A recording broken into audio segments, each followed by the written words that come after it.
Welcome back, everybody, to the Whirling Fortress. I'm Lux, and I'm here with the rest of the crew talking, I guess let's go ahead and move into the topic, and I'll jump back right into the hot seat. So, our topic right now, how do we exit Bowser's Castle? So, as you know, in an earlier episode, we discussed what Bowser's Castle is as the metaphor and why it's an imperative for the community to exit it. If you need to get up to speed on that, we'll go ahead and put a link in the description just so you guys get caught up. Once you get caught up, we'll get going from there. But beyond that, the central thesis of the show is that in order to exit Bowser's Castle, we must stop using our social capital to destroy each other and redirect our social capital towards empowering each other. Now, for those of you that don't know, what is social capital? Social capital is the effective functioning of a social group through interpersonal relationships, a shared sense of identity, a shared understanding, shared norms, shared values, trust, cooperation, and reciprocity. Social capital is a measure of the values of resources, both tangible and intangible, and the impact those relationships have on the resources involved in each relationship. So, in essence, social capital is how we relate to each other, how we help and hurt each other, what we owe and take from each other. And, what are some ways that we use social capital to destroy each other in the community? One way is we use our status as a community influencer to conduct and conceal misconduct. We had quite a bit of those situations pop up back in July of this year. We might use our social media to harass each other, use social media to moralize, essentialize, and cancel each other. A lot of social media tactics involved with this. A lot of it just due to the fact that the Smash community is a very online-centric community. Mm-hmm. We might silence the needs of disenfranchised members of the community, and that goes across all kinds of different intersections from, race, gender, player ability. That's a big one that often does not get discussed in our community. Yeah. Another way is we undercut each other's opportunities instead of working in solidarity. And alternatively, we belittle efforts that people are trying to put forward to empower each other. So that being said, and kind of understanding what the problem is, what are ways that we can use our social capital to empower each other? One way is through active participation. We can no longer be satisfied to just play the game and ignore the issues we face. We must understand that the Smash community is as rewarding as much as we invest into it. What we put in is ultimately what we're going to get out. And, if you need a selfish motivation, participation will help create this culture where we in the community all have relevance to be heard if you feel like you're one of those voices that's not being heard on your opinion. Yeah. Participating might be hard, but ultimately it's what makes the Smash community worth it. And we must all do our part to make the community better. Another way that we can empower each other is through collaborative solidarity. We must understand that part of the problems we face have come from the fact that too many individual people have tried to solve these issues alone without the resources or power necessary to solve problems. We must also understand that the economic system of the community encourages atomization and incentivizes us working against each other. And we can save the competing for bracket, but for the community, it requires a spirit of both collaboration and solidarity to actually be the community that we know it can be. Another way that we can empower each other is by having intelligent discussion. We must seek to fearlessly confront issues that face the community with sobering intellect and nuance, no matter how painful they might be to discuss. We can't get caught up in being satisfied with the way things are, but actively seeking to reason out the way things ought to be. And we must do our best to platform good ideas as we see it and highlight good contributions to the discourse of the community rather than only, attacking what we see as the negative. And finally, one way to empower each other is to have empathetic accountability. First, we must not be afraid to be wrong on issues. We must not be afraid to try to be charitable with people that we disagree with. While we ought to be ruthless with institutions of power in the community, we ought to be kind to one another. When we disagree or find someone to have made error in moral judgment, we must seek to educate first and part of the accountability process as part of the accountability process, as exhausting as that might be.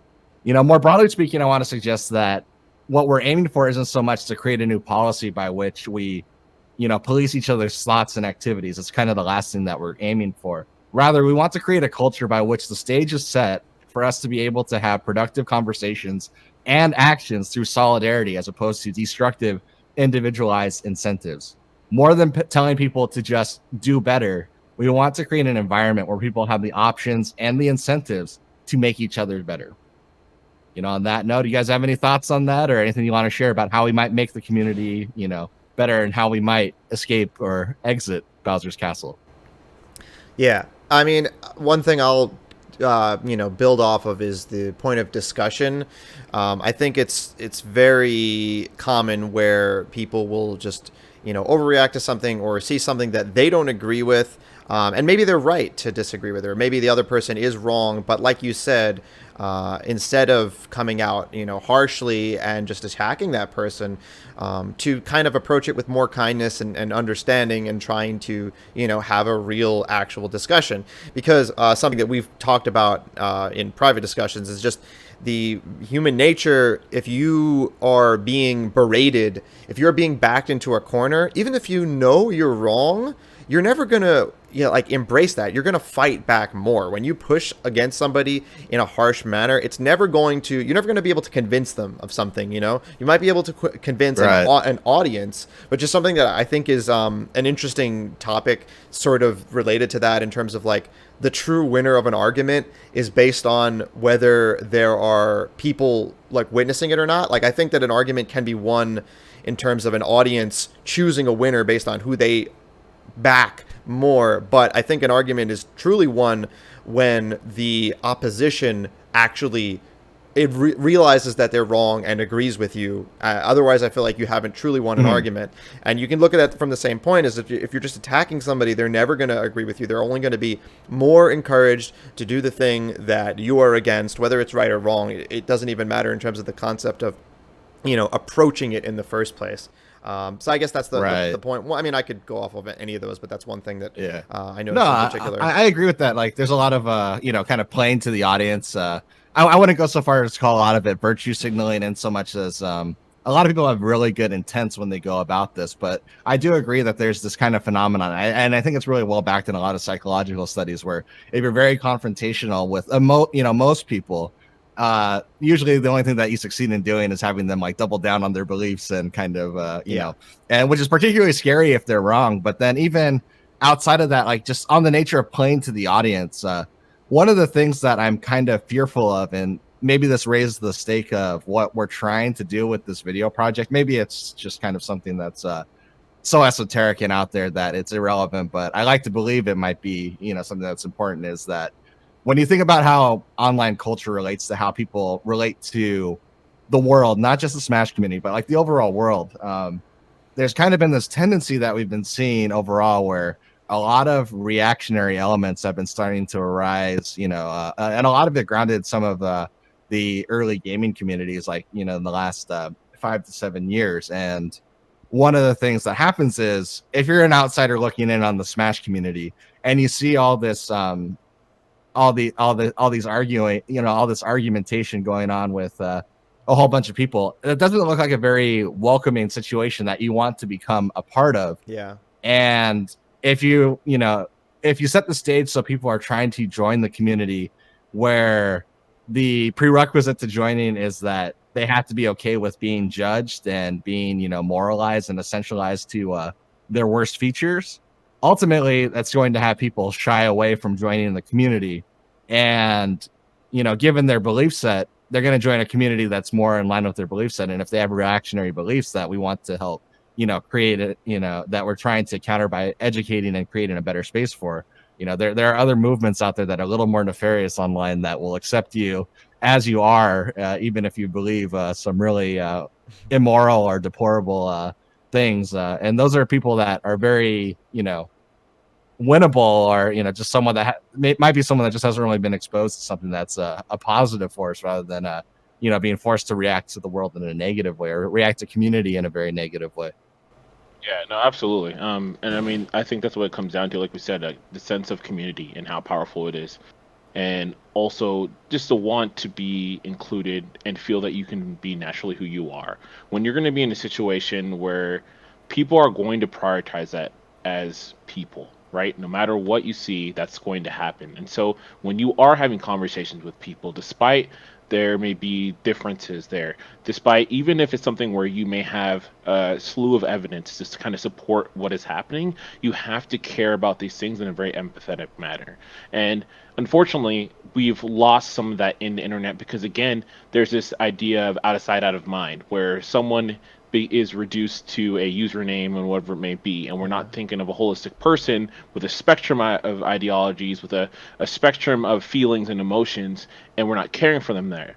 And so you'll find times when people will be like, oh, let's like, oh, this person's just an idiot. They're just dumb. It's some Yeah. idiot on the other side. They don't know what they're doing, right? And like you said, it's going to push people to other, other communities that can be, deplorable, if we want to use the word, or like just be, you know, trash, right? It can be trash, right? Yeah. But the thing about it is, though, if you feel connected, that is such a powerful, powerful tool for anyone, right? We are social animals for a reason.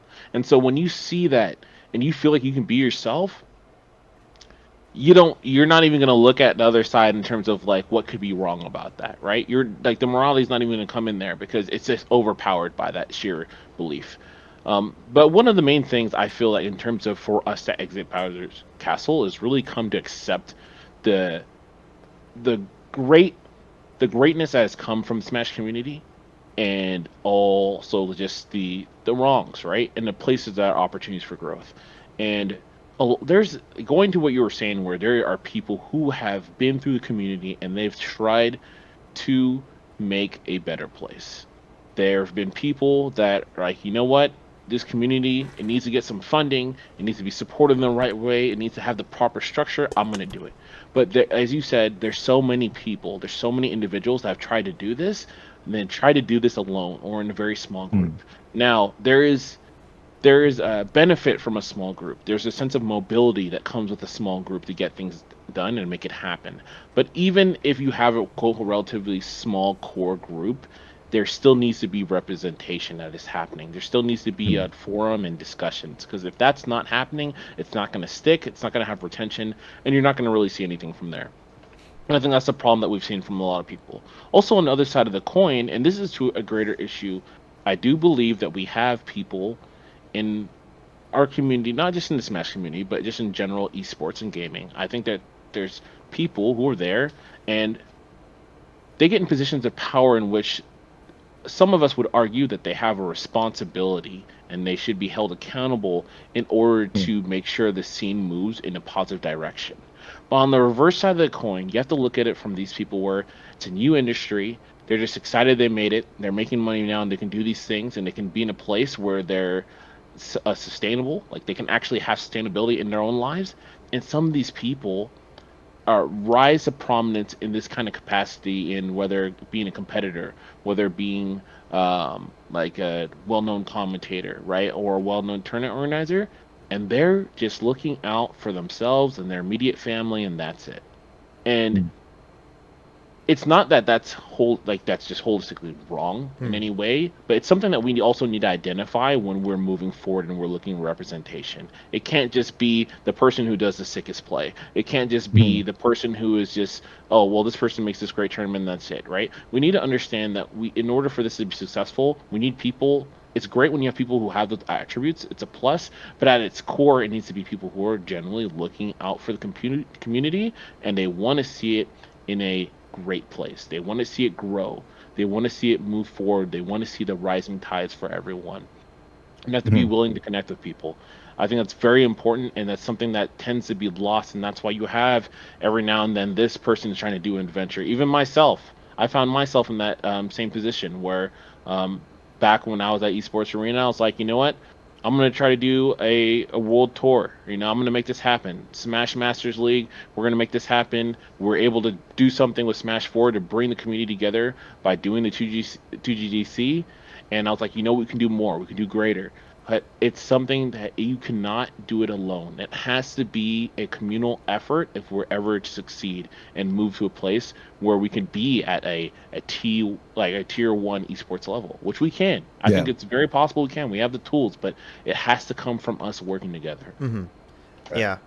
I think also in complete agreement or agreement, whatever, with everything you said there, Bam, that you could even say that there is maybe not as much responsibility, but there's also an impact that the smaller guy, the just the general audience, the person who is not the influencer but the influenced, can have Mhm. in terms of maintaining their own ideals and considering what they believe in rather than necessarily following people, because at the same time, just like you said, these people, it's not holistically wrong for these people to pursue their own ventures or whatever, because at the end of the day, they didn't necessarily ask for the responsibility that came with the power. At the same time, Right. they would obviously be doing better for the community, and they should do better for their community by using that for good. But I think as an audience, we can also be mature as just the smaller people to understand that this community is not defined by necessarily anything, and if it's defined, and if it seems like it's defined by something that they're not a fan of, then they can work their way up and become that kind of more powerful, more responsible individual that can make the community a better place. But I think if because it's we join the community because we love the game, and Mhm. there are things we don't like about the game, or some people don't like about the game, but that's really none of the social issues.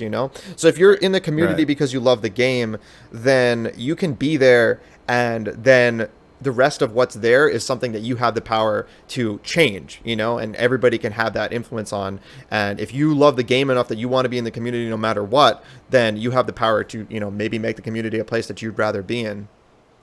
Yeah, absolutely. And I wanted Right. to add something to that too, real quick. That Yeah. I think also too, when it comes down, like you said, to people who are influenced in what they can do and how they can be productive members in this, this call to action to grow the community.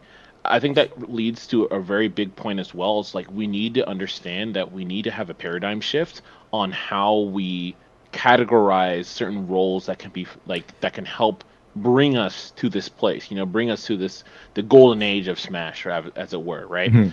Because it's not when you look at, even for example, not all the tier one esports out there, they're not perfect, right? We know that they're not perfect. There's some ups and downs of things. There's some that they tried to force themselves in there and it didn't work out all too hot, right? So like that's just going to be a fact of life. But one of the things I think is, you notice there are prominent members who are commentators, old tournament organizers, coaches, and players. And there's also prominent members who are none of those. They are people who love the game, they have compassion for the scene, and you know what? They have the tools to get it done. And that's Mhm. another thing in terms of growing the community.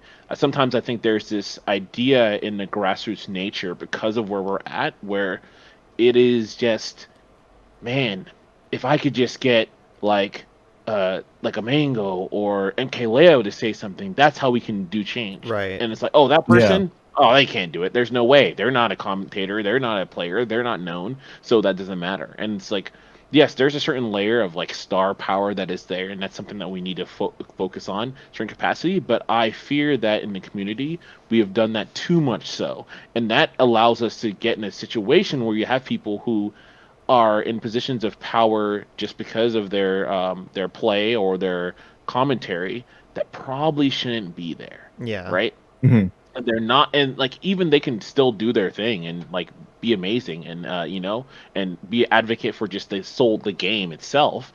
However, it's they don't, they're not, they should not become also the president, right? It's kind of like Mhm. when you have Michael Jordan. Like Michael Jordan is godlike. He is the epitome of like what it is to be a competitor. Charles Kobe Bryant, the Mamba mentality, be absolutely beautiful, absolutely stunning.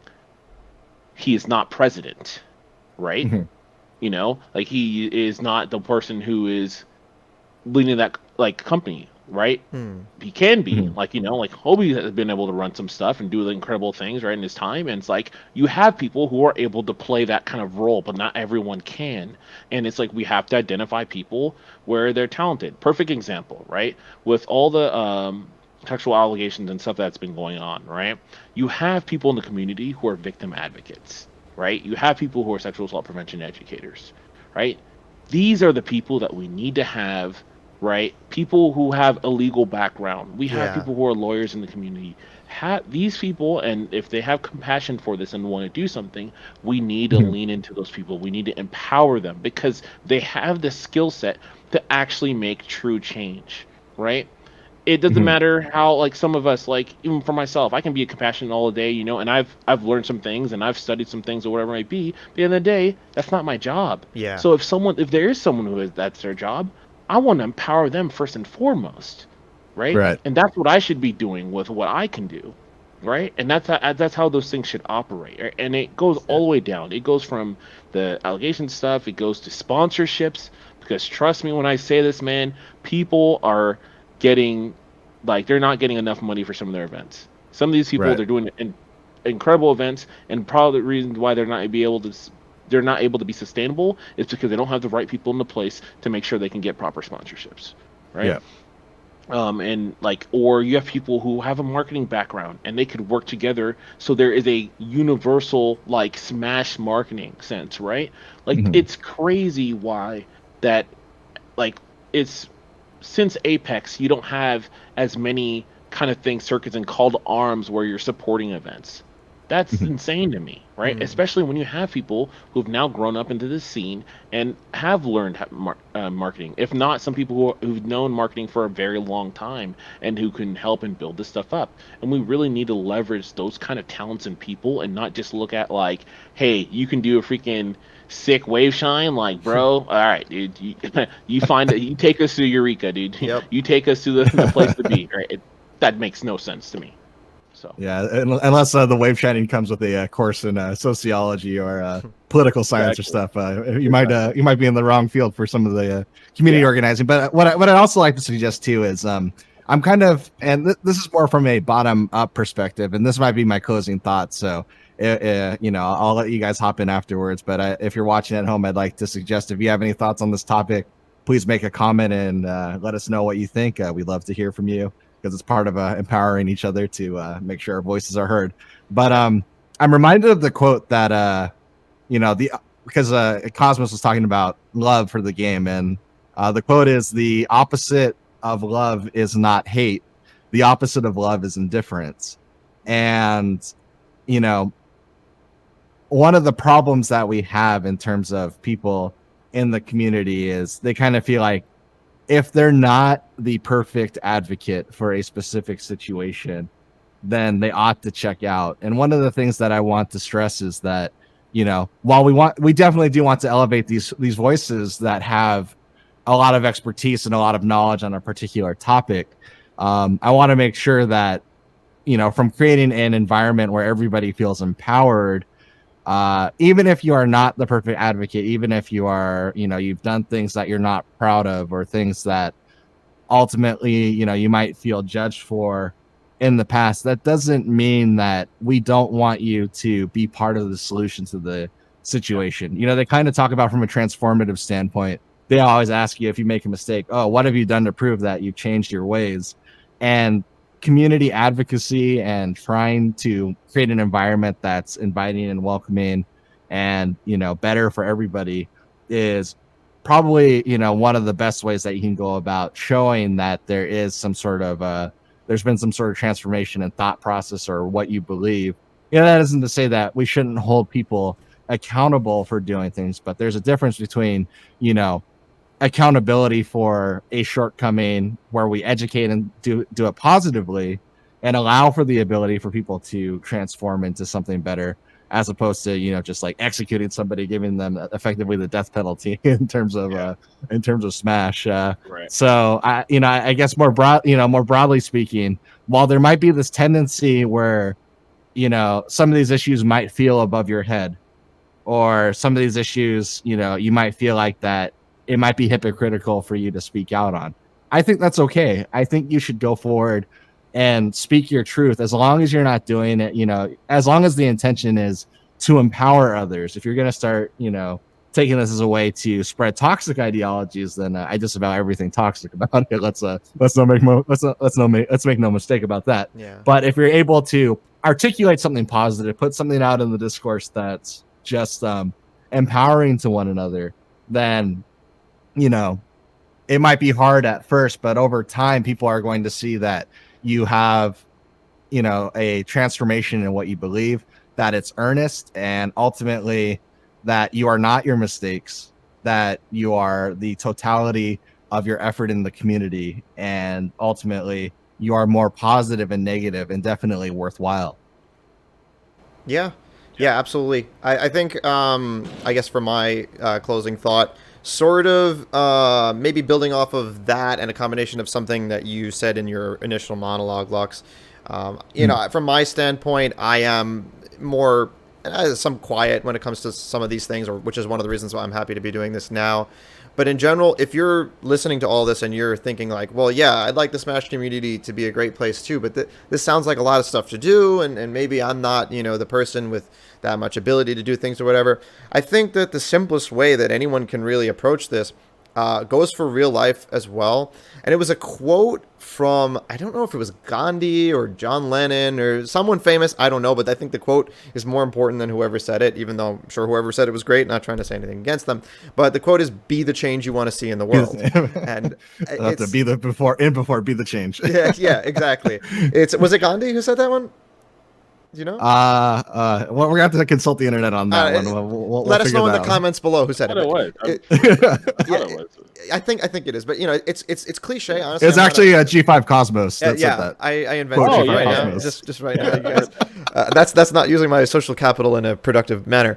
But anyway, yeah. So it's a cliche thing. I'm not crazy about all these cliches and things that you see on like an Instagram story with like a colorful background and whatnot. But it's actually just so true, because if you believe that the world should be a certain way and you live your life that way, this goes for Smash just as well as anything else, then you make the world at least one person closer to being the world that you want. Now one more person is being a person the way you want. Like a very silly example.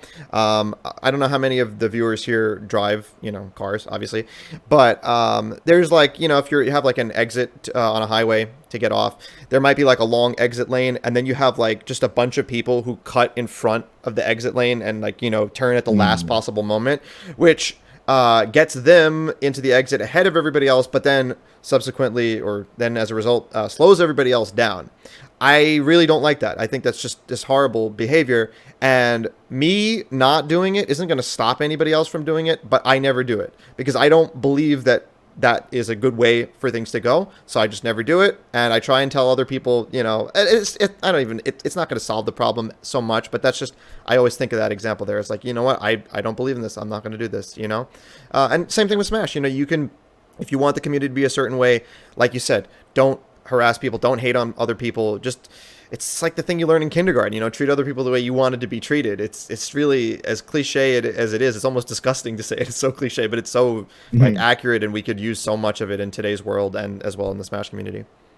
Absolutely. And I mean, I got a couple things for my closing thoughts. One thing, kind of like you said, be kind to each other, right? We talk about the golden rule, right? Do unto others as you would like them to do unto you. And then nowadays we have the platinum rule, right? Where they say do unto others as you would, it's like, it's not just how you would want them to act to you, but how they would want to be treated. But I think there's a flaw in that kind of ideology, because the fact of the matter is we are human and we're not going to know. I'm not going to know 100% what you want me to do and how to act to you at every given point in time. That's just not possible. If I have a discussion and if I'm looking at you like I would, like, fundamentally, to do unto others as you would like them to do unto you, right? I think the first thing on that, on a very top line point of view, is people want to be carried and treated with respect. If I now know the information about you and now I know how I can be there for you and support you, then I would do that. That falls in line within the golden rule. For me to have this idea where it's like the rule should be I should do as exactly how you want, it's like, I'm not going to always know that. And so we need to understand that too, when we're having discourse, right? When we're having disagreements, right? Even when people are talking to people in certain ways and maybe they don't know, right? We're going through different times with people are still learning and trying to understand. And this is something that hits me a lot because even when it comes down to racism, like, yeah, I know not everyone's going to be like so like easy and understanding, but the truth of the matter is, there's a lot of people, if situations were reversed, they would do the exact same thing because it's a very human thing, right? And there's this, and the issue of the power struggle that's there, you know, and it fundamentally comes from these things. And so I think it's important to recognize that and be there for people. I also think that one of the things that you say, going back to building from the ground up, and some people may feel like, okay, I don't know what I can do there or whatever, you know. Um, and one of the things, so I'm gonna quote, like, this is from, it's funny, this fictional character, right, from Man in the High Castle. Um, Shows, you know, it's okay. I think the first seasons were pretty good, but you know, it's a very good, interesting thought experience. But one of the things that the one character says I always loved is that he says it's like it's far from easy to be a good man, right? As fact as one gets older, it becomes more and more difficult to know what a good man is. Yet it becomes increasingly important to at least try. And I think that is something that can be echoed through a lot of things in our lives and also how we want to grow here. Where, yes, you may be someone on the, like, where you feel like, I don't know what I can bring there. You know, I don't know what I can do. Like, it may be hard even to stand up for what's right. It may be hard to do that in my immediate group of friends. It is hard, right? And that's what the beauty of it. Like, if no one's just born this person and they're like, oh, I'm just good and I just do everything right and everything like that. That's not how the world works. The reason why good is beautiful is because it is a struggle. It is a process, right? You have to fight against some of the more primal natures within us, right? To come together and be what humanity can be if we choose to do so, right? That we can step away from the animalistic and be more and be better, right? And that's what it's about. And we're not always going to get it the right way, but you got to move forward. And as you move forward with people and you build the community, we will get to a place. Maybe you'll find out that maybe you have a bit more talent in helping and supporting in these things than you think, right? There's so many people I know, they never thought they'd be commentators in this way. They just kind of jumped on the mic and talked and stuff, and they wanted to be a advocate and help people. And lo and behold, they're here doing great things, right? They're lo and behold, they're in the community and helping out. Even myself, I've there's funny because sometimes people talk to me and are like, "Bam, I didn't even know that you were there in the brawl period." I'm like, "Yeah, I know most people don't because I did some stuff behind the scenes and like I was nerd about the frame data and stuff, and that's how Lux and I first met actually, getting into Smash Labs and Smash stuff." Lab rep. Yeah, absolutely, man, absolutely. But I was sitting there and I saw a lot of the top commentators and people there, and I saw my community, and I'm like, you know what? I feel that maybe I have something to offer. Maybe there's a way that I can help my scene and do something special. And now I'm here. I think that we got to explore. We got to try. And if you have a passion there and you have a love there, see where it leads you. You may be surprised. There may be things you think that you can't do now, and later down the line, you're like, wow, I never knew I had this skill set. But if you don't try, you never get to see it, Yeah. right? You never get to achieve it. And that's very, very important. And I think for everyone in any capacity, there is an importance for all of us to try in the community to make it happen. And whatever level we're at, it is meaningful, it is impactful, and it is through all of us that we get there, not one individual. Someone can be, you may see them as a Superman or whatever like that. Even Superman has allies, all right? You got, like, at the end of the day, it's a communal thing to make things happen. Absolutely. Brilliant. I don't want to make it super long, but there's one thing I wanted to say. You made me think of a great point too, because there's two equally balanced sides there. Of you mentioned that you should always try and speak for what you think is right. You should try and like encourage the things that you want.